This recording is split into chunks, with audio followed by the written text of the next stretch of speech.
e no segundo dia já tinha recebido cerca de 700 mensagens de maioritariamente mulheres a queixarem-se deste tipo de situações. E passam todas pelo mesmo, é ansiedade, depressão, têm que desistir dos postos de trabalho, têm que se afastar da escola, têm que mudar de cidade, acabam os relacionamentos, os casamentos, muitas vezes entram em processos de divórcio complicados mesmo por causa desta situação. É uma situação muito violenta e muito difícil de sobreviver, ainda para mais quando a sociedade não está preparada para ajudar estas vítimas, nem que seja com uma palavra de ok, olha, está tudo bem, isto é um crime, vai fazer queixa, está tudo bem.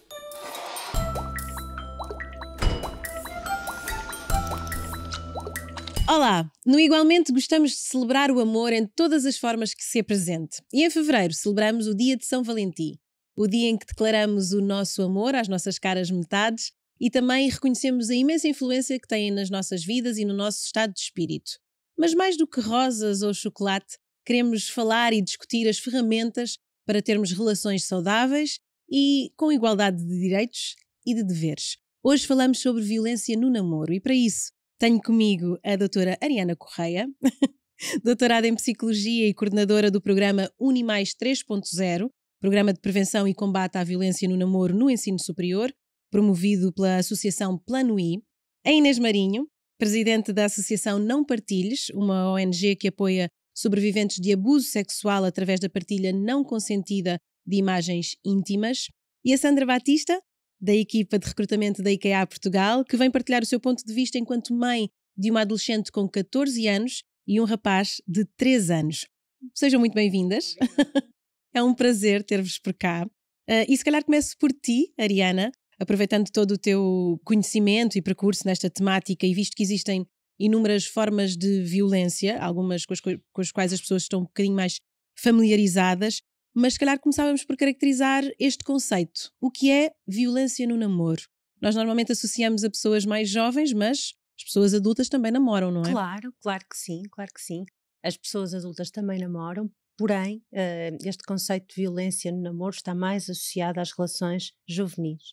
E quando falamos de relações violentas, costumamos tratá-las por relações de violência na intimidade adulta, ok? Portanto, violência no namoro mais associada a relações juvenis, todavia, é crime em Portugal, é um crime público e está desde 2013 no artigo que é conhecido como artigo da violência doméstica, o artigo 152. Portanto, mesmo a nível das tipologias da violência, são as mesmas da violência dita doméstica, se bem que é um conceito muito abrangente. A violência doméstica. Mas, portanto, quando estamos a falar de violência no namoro, podemos estar a falar de violência psicológica, de violência física, violência sexual, violência social, até económica, e seja em relações de namoro heterossexuais ou não heterossexuais, e portanto fazemos este recorte sobretudo de idade, porque há aqui algumas dinâmicas muito específicas que depois podemos aprofundar um bocadinho mais. Mas também terão que ver com, se calhar, a maturidade dos próprios indivíduos, não é? Sim, também maturidade, idade, não é? Mas também a forma como vivem estas relações, por exemplo, ao contrário, embora sejam as mesmas tipologias da violência e haja aqui dinâmicas que são em tudo semelhantes à violência que ocorre na idade adulta e entre casais, como por exemplo o ciclo da violência, em que a violência tende a escalar, tende a tornar-se cada vez mais frequente, a ser múltipla, portanto raramente encontramos relações que têm apenas uma forma de violência, elas vão se acumulando, mas de uma forma muito gradual, não é? Como costumamos dizer, ninguém se torna violento de quarta para quinta, não é? Senão era muito mais simples terminarmos estes relacionamentos ou nem sequer estarmos nesta relação. Espaço, não é? Exato, não é? Portanto, estes relacionamentos tendem a esta escalada, a este ciclo da violência, e estas vítimas vão se tornando cada vez mais vulneráveis, cada vez mais isoladas, e isto faz com que tenham cada vez mais dificuldade em sair desta relação, muitas vezes porque as próprias pessoas agressoras muitas vezes fazem acreditar estas vítimas que são culpadas da violência que sofrem e, portanto, que merecem, não é? Porque vem do comportamento delas. Exatamente. Sim. E, portanto, isto ao longo do tempo, que chamamos de desânimo aprendido, faz com que estas pessoas quase que desculpe, aprendam a estar nesta relação violenta quase como uma estratégia de sobrevivência, não é? muitas como vezes. Se fosse a única hipótese. Exatamente, claro. Exatamente. O estudo que fez teve como amostra estudantes do ensino superior, maioritariamente heterossexuais, com uma média de idades de 22 anos, mas foram sobretudo mulheres que responderam ao questionário. Há alguma razão para esta disparidade de género no interesse em participar neste tipo de estudos? Já só esse dado é um dado interessantíssimo e já nos diz muito, não é? Como é que num estudo desta natureza 82% das participantes serem raparigas. Nós pensamos muito, porque nós já desde 2017 que lançamos os dados anualmente e consistentemente isto acontece. Porque ainda há um perfil da vítima ser maioritariamente mulher, não é? E como há esse lugar onde nos reconhecemos, não é? Isto pode acontecer connosco, isto normalmente acontece com as mulheres, acha que por isso há uma maior predisposição? Pode sim ter que ver com essa identificação, mas também alguma sensibilidade, algum engajamento com estas temáticas. Sim. Que os rapazes, de uma forma muito genérica, sem fazer a generalização abusivas, que é algo claro. Não é? que falamos ativamente contra, mas isto tem que ver com o que chamamos de socialização diferencial de género, não é? Desde pequeninos, não é? A forma como nós educamos, como nós expomos as crianças desde pequeninos, não é? Aliás, desde que as mulheres estão grávidas, perguntam logo qual é o sexo do bebê para dar coisas, não é? Como se fosse realmente. E, portanto, tudo isto está carregado de simbolismo e não é nada neutro. E nós trazemos estas expectativas, estes papéis, carregamos-los ao longo do tempo, desde as atividades em que os pais ou tutores nos colocam, não é? Escrevem.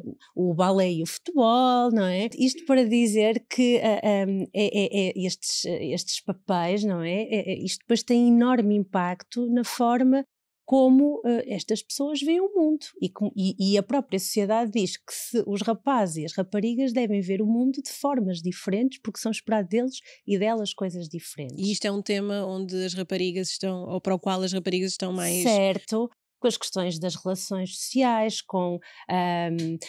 porque é que as raparigas... por exemplo, eu sou professora de psicologia, 90%, 95% dos meus alunos são raparigas, não Sim. é? Tem que ver com as relações sociais, com o cuidar, não é? Com o maternar, que também Sim. são papéis que nos são incutidos desde sempre. Eu lembro-me que na altura, quando eu estava a escolher o meu curso na universidade, o Instituto Técnico era obviamente para rapazes, claro. E as ciências sociais para raparigas, claro. E nem podíamos fazer aqui uma mistura que era um sacrilégio certo. Quase, não é? Se calhar agora, abrindo aqui um bocadinho a conversa, gostava de perguntar às três, antes de serem psicólogas, mães, responsáveis por organizações, de que forma é que este tema, a violência no namoro, vos atravessou? Eu sempre fui uma pessoa bastante ativa no que toca feminismo e direitos das mulheres. Sempre falei muito online e sempre fui muito vocal.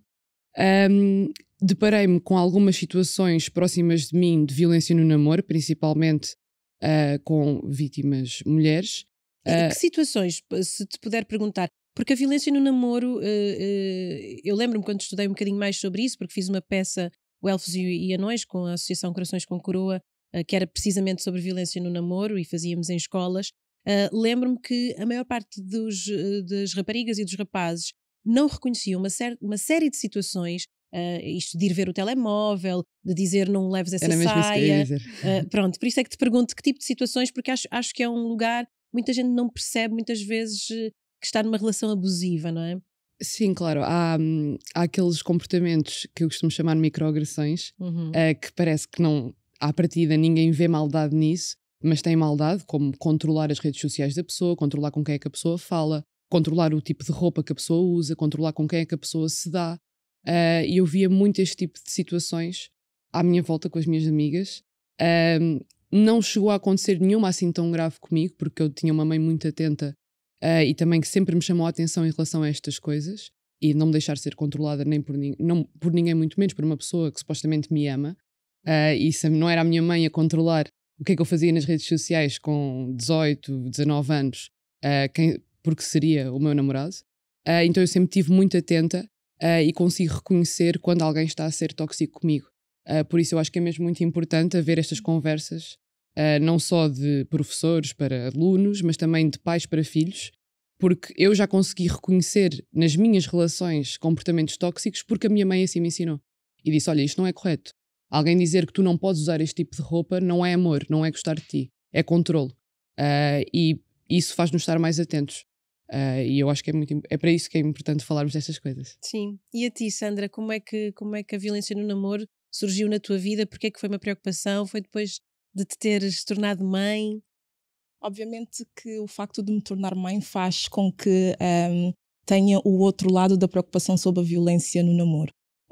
Foi algo que aconteceu comigo pessoalmente, mas na altura eu lembro que parecia-me uma coisa normal, porque culturalmente nós também somos assim ensinados, não mas é? viveste numa relação abusiva? Sim, até certo ponto era abusivo, mas a pessoa em questão, há sempre aquela parte da pessoa manipuladora que depois vai-te fazer acreditar que tu é que és a culpada ou o problema daquilo estar a acontecer.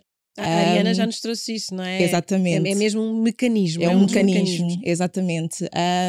E durante muitos longos anos, apesar de não ser de forma constante, acontecia, mas havia sempre aquela forma de maquilhar a situação em que a pessoa em questão vem e pede desculpa e tenta fazer com que aquilo realmente pareça que tu é que és a culpada pela situação. E como é que conseguiste quebrar esse ciclo? Eu acho que Que idade é que tinhas, desculpa? Tinha por volta de 20 até aos meus 25 anos. Não era constante, não era sempre. Mas eu acho que a partir do momento em que a minha primeira filha virou-se para mim e disse: eu tenho medo de estar em casa, principalmente, foi aí que fez-se aqui um clique e eu senti que precisava fazer alguma coisa, precisava ver aqui alguma mudança. Portanto, foi o teu posicionamento enquanto mãe protetora mãe. Sim, que te fez proteger-te a ti própria. Exatamente, porque culturalmente lá está, não tens muito apoio, porque fazem-te acreditar que tens que passar por aquela situação, não é? Sentias isso? Sentias que não tinhas em quem te apoiar? De certa forma, sim, porque és alguém novo, tens alguma certa vergonha também de poderes partilhar esse tipo de informação, porque acabas por perder-te socialmente do resto das pessoas, não é? Porque a outra pessoa faz-te afastar-te do mundo social. Então é um mundo em que te sentes sozinha, somente com aquela pessoa, e é aquela pessoa que pode te fazer mal e ao mesmo tempo também te faz bem, ou consegue fazer a diferença ou mudar aqui esta situação. Então foi feito mesmo um clique depois de receber esse alerta vermelho por parte da minha filha. Sim, muito, muito curioso, Ariana, esta situação em que é uma filha que pede proteção à mãe e que acaba também por proteger a própria mãe desta situação. Como é que surgiu o teu interesse por estes temas dentro da área da psicologia? Foi quando estava a fazer mestrado. Tive uma professora que me marcou muito e ainda marca e tornou-se uma grande amiga minha. Eu tive esse privilégio. E portanto era a professora que trazia estas questões para a sala de aula. O que me motivou a procurar um estágio nesta área e estive a estagiar num projeto em que falava sobre violência no namoro a jovens do terceiro ciclo, nas aulas de cidadania, e foi todo um mundo que descobri e portanto nunca mais consegui parar, sobretudo com as questões com que me deparei, esta normalização deste tipo de comportamentos, a romantização do ciúme, as raparigas ficarem chateadas comigo porque eu dizia-lhes realmente que aquelas práticas eram de violência e diziam que eu não sabia o que era amor. Este Sim. tipo de questões que eram, foram muito, muito intensas, e realmente havia e há muito que fazer. De outra forma não teríamos esses resultados. E isto é muito perverso, este lugar quase de a sociedade valida este tipo de relações, não é? Uhum. Acho que já nos conseguimos afastar um bocadinho daquela ideia de entre marido e mulher não Uhum. se mete a colher, foi muito Certo. importante Mas eu acho ter-se que nós criminalizado. estamos tão habituadas a ouvir coisas como não devias usar essa saia de pessoas que nós gostamos, como os nossos pais, professores, não devias vestir assim, tem cuidado, tapa-te, que depois nós reconhecemos aquilo como mau. Sim, Se ouvimos do nosso namorado, mas sempre ouvimos do nosso pai, do nosso professor está e normalizado. do amigo, do pai da nossa amiga, para mim não era normal, porque eu ouvia a minha mãe a dizer-me e realmente tinha alguém a remar muito contra o que eu ouvia na sociedade. E porquê é que a tua mãe, não sei se consegues, se já falaste com ela sobre isso, porquê é que a tua mãe tinha um posicionamento tão presente e tão assertivo em relação a isso? É assim, a minha Sabes de avó, onde é que isso vem? a minha avó e o meu avô são retornados. E a minha avó, preta, chegou a Portugal e tinha trabalho em Angola, e assim que chegou a Portugal tinha 3 filhas e estava divorciada e não teve trabalho. E dependia muito do marido. E a minha Sim. mãe sempre me disse isso, de nunca vamos passar pelo mesmo que a minha mãe passou. Claro. E eu sempre tive isso muito presente na minha cabeça. E havia que certas coisas que eu comentava com a minha mãe, e eu via que a minha mãe tinha um posicionamento muito assertivo em relação a isso, e isso deu-me mesmo força para ter uma voz e falar. E quando via as minhas amigas a passar por essas situações, eu sempre fui das primeiras a dizer: desculpa, mas isso não é normal.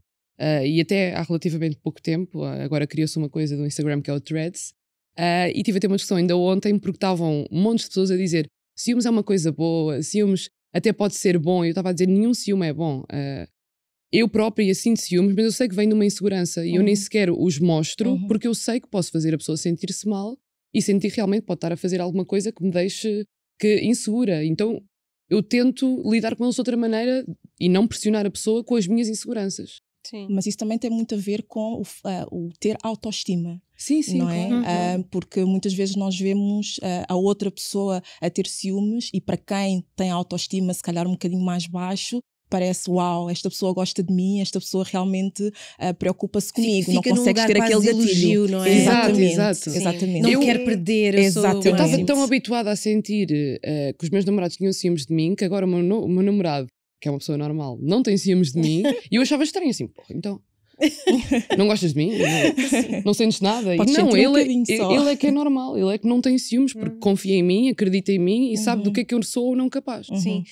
Ariana, aqui 2 perguntas. Que relação é esta com uma linha tão ténue entre cuidado e abuso? E o que é que nos está a faltar para nós trabalharmos o nosso... Não, o que é que está a faltar? Não. Será que a falta de trabalho sobre o nosso autoconhecimento também é terreno fértil para depois termos este tipo de Sem comportamentos? dúvida, nós notamos isso até no estudo. É a falta de reflexão crítica, de consciência crítica. É aquela dizer: sim, é exatamente como ela disse, como nós temos no estudo, que foi um dos dados que mais, infelizmente, não perturbou, porque já anteciparíamos. Mas em todas as questões havia uma possibilidade de dizer: não concordo nem discordo, que é como quem diz: não tenho opinião, nunca me dei ao Nunca refleti trabalho, sobre nunca isto, refleti, nunca me dei ao trabalho. Isto é uma constante, não é? E vejo isso, por exemplo, nas aulas, questões que, a nível de direitos humanos, questões basilares, Não se questionam. não se questionam, nunca pensaram sobre o assunto, não é? Porque não são instigados desde o sistema de ensino, muitas vezes em casa também não. E é claro que isto depois é terreno fértil para serem influenciados, não é? Negativamente, Sim. não é? E numa era em que o digital também acaba por nos adormecer um bocadinho. As violências física e sexual são violências que são mais facilmente percepcionadas por todos como violência, mas a violência psicológica, a violência social também podem ter aqui repercussões muito profundas na vida das jovens e dos jovens. Na era do digital, estas partilhas de fotografias íntimas têm vindo a agigantar-se e consegue um bocadinho reunir todas estas dimensões da violência. Inês, és fundadora da Não Partilhes, que aconselho a seguirem no Instagram. Como é que se sobrevive a um evento como este?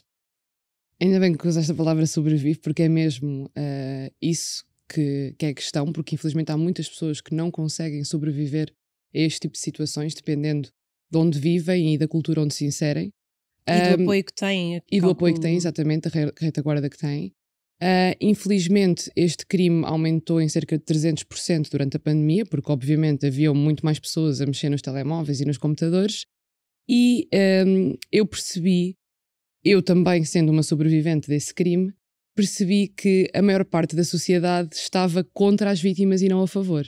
Ou seja, uma pessoa tinha uma foto nua partilhada pelo namorado e em vez das pessoas estarem contra o namorado e realmente a tentar ajudar a pessoa, era nunca mais vais ter ninguém, nunca mais ninguém te vai respeitar, isto em direção Porquê é que lhe mandaste isso? Porquê é que lhe mandaste, porque é que foste confiar, como se a pessoa... a jeito. Claro, como se a pessoa tivesse um rótulo na testa a dizer não confia em mim, não é? Se é o meu namorado, obviamente que eu vou confiar, senão não era o meu namorado. E eu vi que este crime estava a aumentar, que as críticas às sobreviventes estavam a aumentar também. Eu própria recebi várias críticas, mas felizmente tinha a retaguarda dos meus pais, tanto o meu pai como a minha mãe. Os meus avós também me apoiaram muito, o meu namorado, os meus amigos, e eu cheguei mesmo à altura que percebi que era das únicas que tinha aquilo. Mais ninguém tinha ajuda e mais ninguém tinha esse tipo de rede. E haviam vários grupos de uma aplicação que é o Telegram, que é tipo WhatsApp, mas não, mensagens não rastreáveis, onde existiam grupos de 60, 70 mil homens, onde se partilhava conteúdo de mulheres não consentidamente, tudo íntimo e sexual, desde menores de idade a mulheres idosas e a de tudo. Eu reuni algumas pessoas que consegui identificar nesses grupos, falámos sobre isso, e foi daí que surgiu a ideia de criar o Não Partilhes. E no segundo dia já tinha recebido cerca de 700 mensagens de, maioritariamente, mulheres a queixarem-se deste tipo de situações e passam todas pelo mesmo, é ansiedade, depressão, têm que desistir dos postos de trabalho, têm que se afastar da escola, têm que mudar de cidade, acabam os relacionamentos, os casamentos, muitas vezes entram em processos de divórcio complicados mesmo por causa desta situação. É uma situação muito violenta e muito difícil de sobreviver, ainda para mais quando a sociedade não está preparada para ajudar estas vítimas, nem que seja com uma palavra de ok, olha, está tudo bem, isto é um crime, vai fazer queixa, está tudo bem. O que é que se sente quando isso acontece? O chão foge-nos dos pés? Eu acho que o que nós sentimos é muito diferente enquanto homem e enquanto mulher, porque a percepção também da sexualidade da mulher e do homem é completamente diferente perante a sociedade.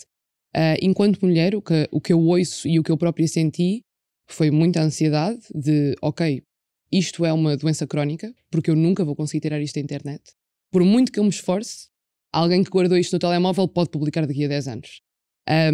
Então, estes padrões de ansiedade, de depressão, eu tinha, por exemplo, no início, tinha muita a sensação que havia pessoas a filmarem-me na rua, porque efetivamente havia algumas pessoas a filmarem-me na rua, tipo, conheço do vídeo e filmavam-me. E chegou a uma altura que eu fiquei mais tranquila. Sempre sem consentimento, não é? Sempre sem consentimento. Mas percebi que eu não podia fazer nada em relação àquilo e que o meu corpo nu não diz nada sobre mim. E que eu não tenho vergonha do meu corpo e quem é que é outra pessoa para me fazer sentir que eu devia ter vergonha do meu corpo. Então aquilo deu um clique na minha cabeça, também obviamente com a ajuda de toda a ajuda da minha mãe durante toda a minha vida, e percebi que eu não vou lutar contra isto, sinceramente nem quero muito saber, e acho que há muito mais a dizer sobre mim do que o meu corpo.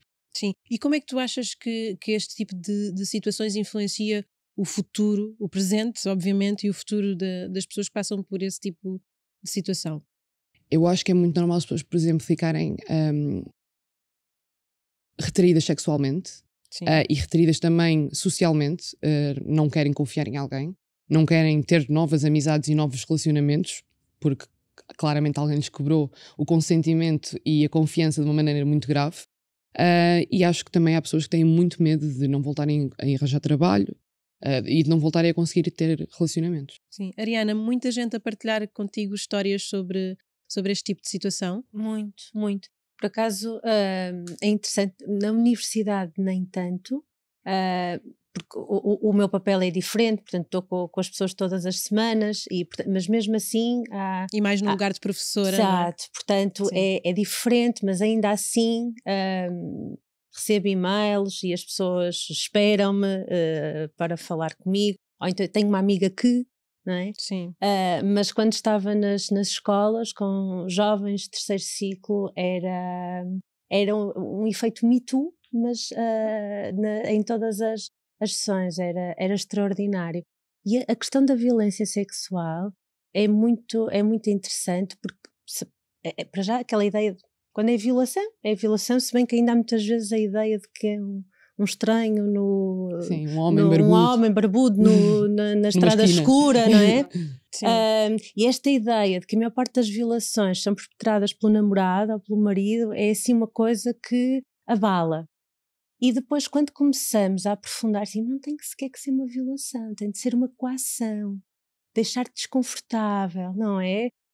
Mexer contigo, então não gostas de mim, mas anda lá, e de repente, não é? Começas a ver os olhos assim a arregalar, não é? Tipo, é os insights a começarem a acontecer, e portanto é uma violência que acreditamos que está subreportadíssima, não é? Para já porque já vem de questões sociais, de um grande silenciamento também das Sim, mulheres, não é? E esta crença de que é uma obrigação, se eu gosto tem de acontecer, e portanto se não for aqui vai ser noutro sítio, e portanto se calhar o mal está em mim que não me apetece, e portanto esta lógica de coação e anda lá, manipulação está muito, muito presente, e vemos isso constantemente nas sessões, sim. Sandra, mãe de uma adolescente de 14 anos, que certamente já tem as suas redes sociais. Sim. Algumas. Algumas. Sim. Nós na adolescência agimos muito por impulso, estamos muito suscetíveis às pressões de grupo. Como é que tu lidas com a tua filha? Falas com ela sobre isso? Como é que tu fazes essa gestão deste mundo imenso que existe na internet, que parece muitas vezes que é só um lugar de entretenimento e inofensivo, mas que tem muitos monstros à solta, não é? Sim.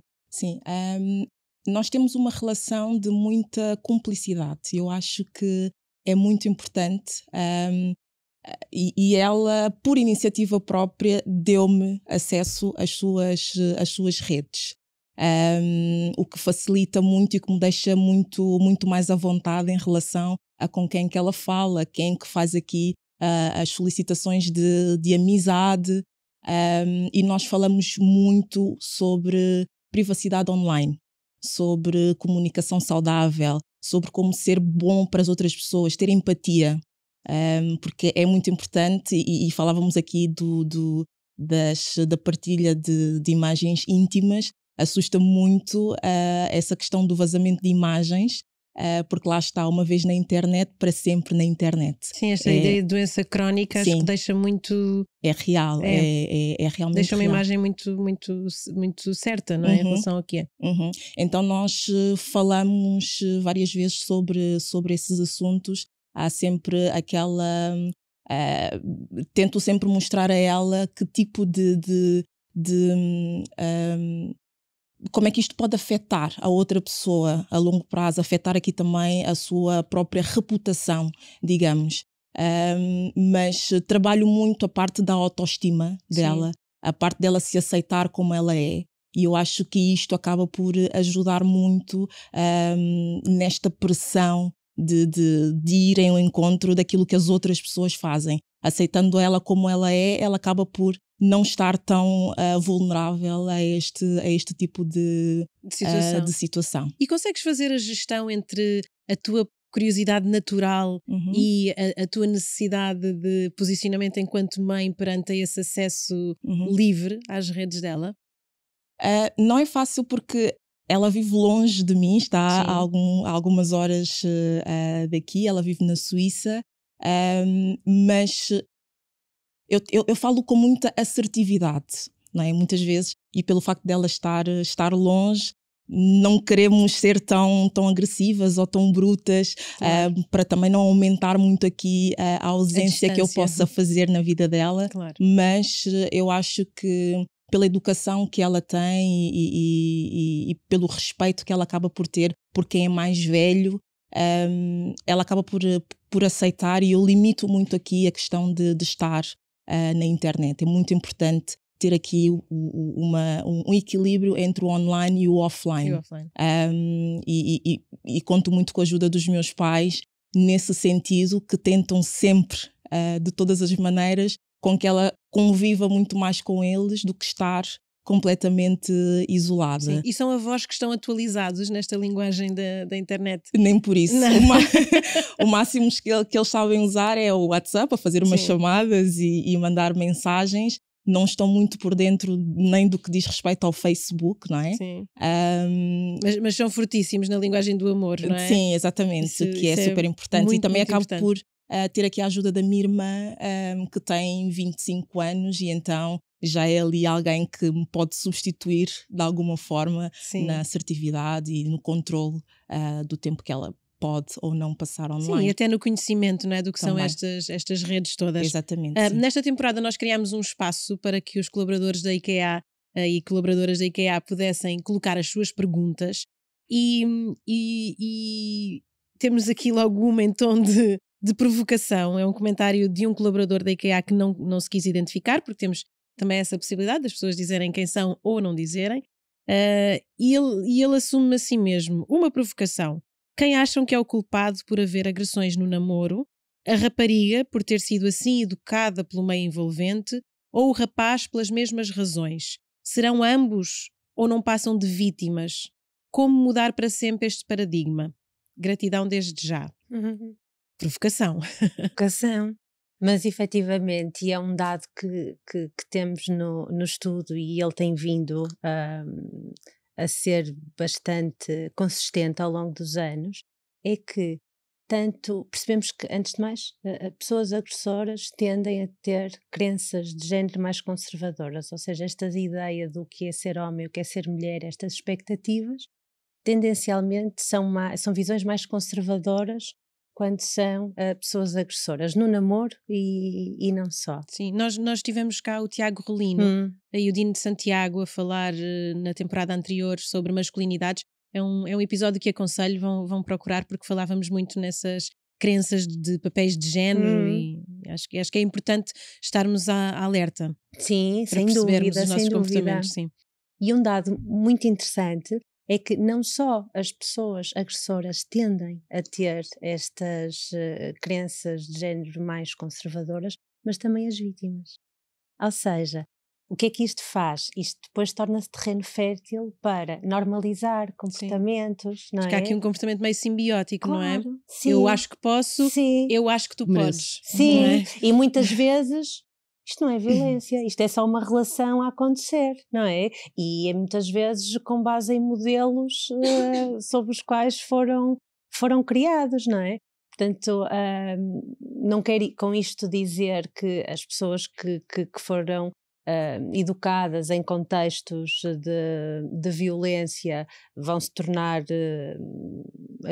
pessoas agressoras ou pessoas vítimas. É efetivamente um fator de risco, mas não é um fado, não é um destino, não era muito fácil saber o que é que iria acontecer, exatamente. Estávamos aqui só a cumprir um guião. Certo, mas é ainda assim muitas vezes um fator de desresponsabilização das pessoas agressoras. A família dele, muitas vezes por parte das vítimas. Sim. A família dele, ele viu o pai e a mãe, ok? Ele faz isto porque coitado, foi assim que aprendeu, e nesse sentido muitas vezes também é percebido a pessoa agressora como também uma vítima.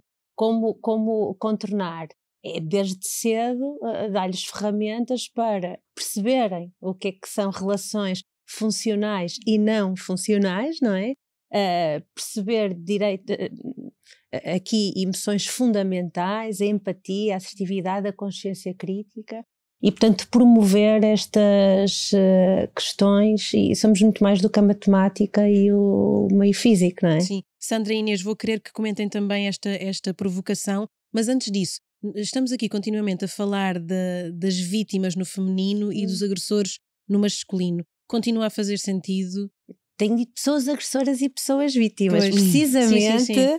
Precisamente porque nas relações de namoro, enquanto nas relações violentas na idade adulta é muito, se formos com base nos dados oficiais da administração interna, é 83%. Sim, é esmagadora a maioria, sim.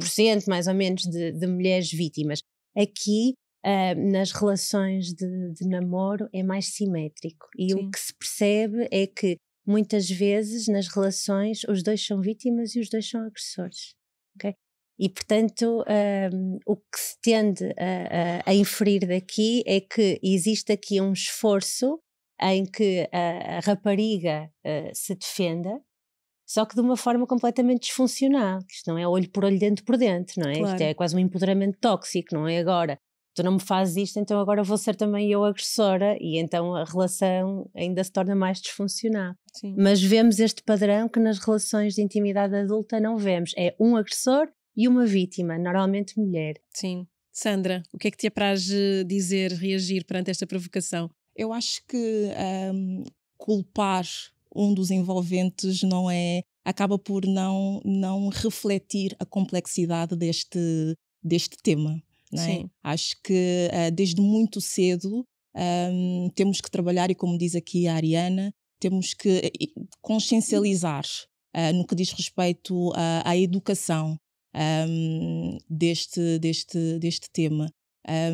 Não podemos, e eu acho que acabo por fazer isso, não ensinar a minha filha só o que é de menina e ensinar ao meu filho só o que é de menino. Acho que os dois têm que ter a mesma educação, têm que ser ensinados de forma igual a enfatizar aqui o espírito militante também, não é? Sim, e da empatia, do espírito de respeitarmos o próximo, como tratarmos as outras pessoas. Eu acho que isso é que acaba por ser importante, eles perceberem que os relacionamentos são feitos de crescimento conjunto, são feitos de apoio emocional e aqui também e de talvez de comunicação do outro, saudável. Também. Sim, exatamente. De comunicação saudável acaba por fazer com que no futuro eles sejam pessoas que não se deixem levar por essas situações de violência no namoro. Temos falado muito do facto de seres mãe de uma menina adolescente. Sim. E se calhar também uma visão enviesada. Sim. Não temos falado aqui do teu rapaz de 3 anos. Sim. Que eu acho que também é muito importante na educação que damos aos rapazes e raparigas, a forma como os tratamos e como os preparamos. Sim. Eu sei que ele ainda é muito novo, tem Sim. 3 anos, mas tu já tens isso em atenção quando interages? Nós em casa acabamos por ter muito isto da forma com que nos tratamos nós adultos, não é? Eu e o meu namorado temos uma relação muito na base da compreensão, muito na base da conversa e do afeto. E isso vê-se muito também no comportamento do nosso filho, que acaba por ser muito afetuoso, acaba por ser muito respeitador, apesar da tenra idade que tem. Claro. Sim, nós aprendemos por mimetismo, sim, não é? Claro. Exato. A copiar aquilo que vemos. Então é um trabalho que nós temos feito em casa. Nunca levantamos a voz, se tivermos alguma coisa para falar, falamos no nosso íntimo. Sim. Trabalhamos muito mesmo esta parte da relação afetuosa e do respeito. Inês, imagino que estejas aí em pulgas para reagir a esta provocação. É muito perigoso culpabilizar a vítima pela agressão que ela própria está a sofrer, não é? Obviamente que nós, mulheres e homens, fomos todos educados de maneiras diferentes. Há pessoas que foram educadas de maneiras muito mais conservadoras, que se calhar são mais suscetíveis a este tipo de relações, mas isso, tanto como vítimas como agressores, mas isso não faz com que seja um fado, não faz com que seja um destino. E acho que isso responde a essa pergunta. Acho que a culpa pode-se dizer que seja da sociedade, mas a culpa vai ser sempre do agressor. Claro. Sim. Inequivocamente. Inequivocamente, na minha opinião. Sim. Vamos a mais uma pergunta de um colaborador ou colaboradora, também não sabemos porque também não se quis identificar. Como abordar a questão da violência no namoro com crianças que ainda não namoram e como podem estas crianças identificar o que é uma relação saudável? Que dicas é que podemos partilhar com os nossos filhos e filhas para que eles saibam distinguir relações saudáveis de relações abusivas? Devemos sim fazer...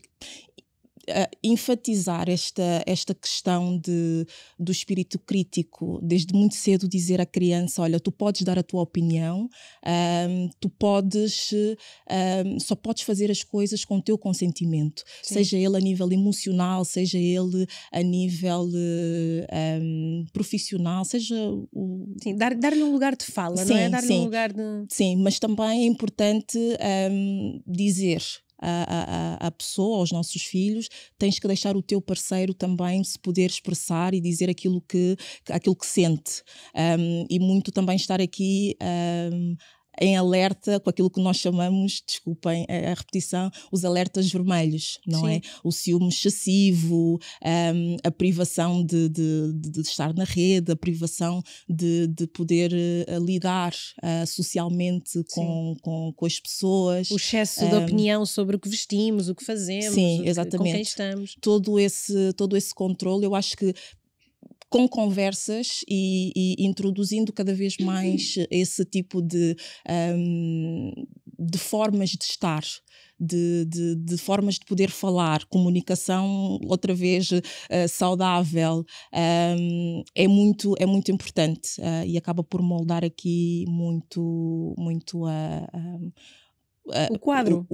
Sim. Muitas vezes estamos presos a esta ideia de que para discutirmos um assunto temos de ser apenas verbais, não é? E a nossa comunicação faz-se esmagadoramente pelo lado não verbal. Esta ideia de mostrar um comportamento tem muita força, não é? Isto que a Sandra dizia de a forma como eu estou com o meu namorado informa muito a forma como eles percepcionam esta ideia de relação saudável ou relação abusiva. Sim, e muitas vezes nós, como dizemos, temos determinada narrativa, ficamos cegadas porque é isto que nós dizemos, mas depois atuamos de uma forma completamente contrária e depois não percebemos porque é que a criança se comporta, não é? Mas o fundamental é sermos coerentes e acho que também passa muito por nós, ao darmos ferramentas para trabalhar estas relações sociais, depois acho que de forma muito orgânica e natural trazem isto para as suas relações de namoro, intimidade, este respeito pelo outro, coisas muito simples, gente, se não se riem os dois, então é porque não tem piada, se te rires só tu não tem piada, não é? A coisa do consentimento, se a amiguinha não quer dar um abraço, então não deixa, ok? Claro. Coisas muito, muito que também simples. Passa para esta relação com os adultos, não é? Sim, Aquela coisa do tens de dar um beijinho à tia, vai dar um abraço. Sim. Exatamente, diz lá senão a tia fica triste. Não. Sim, que é já uma manipulação, não é? Sim, claro. E chorar é ok. Não é? Sobretudo se forem meninos, chorar é ok, não há emoções negativas nem positivas, é emoções. Okay? Sim. Que precisam de fluir. Sim. Inês, como é que a tua mãe falou contigo antes de tu teres uma relação ou iniciou estas conversas depois de já teres uma relação amorosa? Não, eu acho que a minha mãe sempre falou disso e a minha mãe dizia uma coisa que era, ela ensinou-me a dizer que não e que era muito duro, mas que o primeiro não que eu disse foi a ela e que ela alguns tinha que aceitar porque foi ela que me ensinou a dizer que não. E ela também costumava dizer que sempre me ensinou a acreditar no que eu queria. Ou seja, eu nunca seria influenciável. A minha mãe nunca me disse coisas como não quero que andes com aquela pessoa porque aquela pessoa fuma, porque ela sabia que eu só ia fumar se eu quisesse. Porque foi assim que ela me educou a fazer as coisas se eu quisesse fazê-las. E isso é muito importante. Eu ia falar também disso. A minha mãe nunca me obrigou a dar beijinhos à minha tia ou ao meu avô. Ela dizia que eu odiava ir ao colo das pessoas e que ela dizia mesmo não peguem nela, se ela não quer, não vai. Sim, respeitem-na, não é? Exato, respeitar o consentimento da criança também, do corpo da criança, porque se está a obrigar uma criança a ser tocada e a ser beijada, como é que eu não vou crescer a achar que isso é o normal? Isso é o normal. Isso é o normal. E que é ser educada. Exatamente. Sim. E que isso é ser educada, isso é ser correta. Sim, eu porto-me bem. Exato. Podes tocar mesmo que eu não queira. Sim. E eu lembro-me de uma situação específica na minha creche que havia um menino, eu já era dos 5 anos, e havia um menino que me batia e que andava muito atrás de mim. E as educadoras estavam sempre a dizer: é porque ele gosta de ti. É porque ele gosta de ti. Ele acha-te engraçado, anda sempre atrás de ti. Ele arranhava-me nas costas, puxava-me o bibe. E eu lembro da minha mãe dizer: não, ele não gosta de ti. Esse menino é mau, é para ti. Os teus amigos batem-te. Gostam de ti e batem-te. Eu bato-te. Não, então havia essa diferença. E eu acho que essas conversas com a minha mãe, que eu me lembro de ser tão pequenina, eu lembro que andava no bibe azul, devia ter uns 5 ou 6 anos, e lembro da minha mãe falar disso comigo e realmente deixou-me, penso eu, que me deixou mais atenta para a vida e mais alerta para estas coisas. Ariana, estamos a precisar de dar formação a quem educa? Estes temas deviam entrar no currículo escolar, deviam estar dentro das escolas? Deviam. E há essa tentativa, mas depois também tem de haver disponibilidade do outro lado, tem de haver motivação. Muitas vezes, quando nós damos formações sobre estas matérias, não podemos dar formações obrigatórias porque depois as pessoas vêm contrariadas e depois ainda é pior a emenda que sonete, não é? Sim. E depois, quando as formações são voluntárias, aparece quem já não precisa. Quem já está convertido e depois, olha ela, depois já está a gente, olha, estás aqui outra vez, não é? E depois quem realmente precisa acha que não, até é tranquilo, não é? Sim. Aqui o ponto de equilíbrio é muito complicado, mas que faz falta sem dúvida. Sim. Sem dúvida. Há 20 anos as coisas eram muito diferentes, não é? Felizmente temos vindo a evoluir e a perceber que há uma série de padrões com os quais precisamos de romper, mas o mundo está a evoluir a uma velocidade gigantesca e há coisas que nós não sabemos como é que se vão transformar, não é? O mundo digital entrou em força, agora já não conhecemos as pessoas fisicamente, muitas vezes as relações começam em apps de encontros. Como é que vocês acham que vai ser a evolução? Como é que daqui a 20 anos vamos estar a falar destes temas? Ainda vamos estar a falar destes temas, Sandra? Certamente que sim, não é? Neste mundo louco das redes sociais, perdão, e muito aqui das aplicações de namoro, eu acredito que vai continuar aqui a juntar pessoas que tenham o mesmo interesse. Mas também sou muito, muito a favor e acredito que as relações só funcionam através do respeito, da comunicação, do toque. Sim. Ariana e Inês, como é que vocês acham que vamos evoluir nestas questões? Daqui a 20 anos, como é que isto vai ser? As pessoas vão estar mais preparadas para se defender, vão se conhecer melhor ao ponto de saberem dizer não, de saberem identificar o que é uma agressão, o que é uma forma de estar? Acho que depende do que fizermos agora, não é? Portanto, estamos a tempo de fazer com que porque todas as ferramentas digitais, sejam redes, não sejam redes, podem ser o nosso melhor amigo ou o nosso pior inimigo, não é? Depende da forma como usamos, não é? Usamos, não é? Desde a inteligência artificial, por aí fora. Portanto, vamos ainda agora, se é para daqui a 20 anos, agora é o tempo de darmos ferramentas, falarmos sobre literacia digital, promovemos consciência crítica e fazer com que as crianças, que serão os jovens daqui a 20 anos, recorram a estas ferramentas, mas que as tenham em controle e que não sejam as ferramentas que os domestiquem, não é? Exatamente. Sim. Inês, o que é que nós podemos fazer então agora para que daqui a 20 anos não precisemos de fazer campanhas para as pessoas não partilharem fotos íntimas sem consentimento, para as pessoas não estarem em relações abusivas? O que é que estamos a precisar de fazer agora para que daqui a 20 anos... Eu não tenho trabalho. Daqui a 20 anos ser desempregada. Mas acho que é uma boa... Não, eu costumo dizer que eu quero ser desempregada. Exato, daqui a 20 anos eu quero estar desempregada. Ideia pormos-te no desemprego, não teres de trabalhar nesta área. Eu ficava muito feliz que isso acontecesse. Eu acho que estamos a caminhar no caminho certo. Há 10 anos este tipo de situações aconteciam na minha escola e a reação das pessoas não era a mesma de hoje em dia, 2023, 2024. Eu vejo reações bastante diferentes, bastante mais a apoiar a vítima, a culpabilizar o culpado, que é o agressor e o criminoso, a perceberem que isto realmente é um crime, que violência no namoro e violência numa relação é crime prescrito na lei portuguesa e pode ser apresentada uma queixa.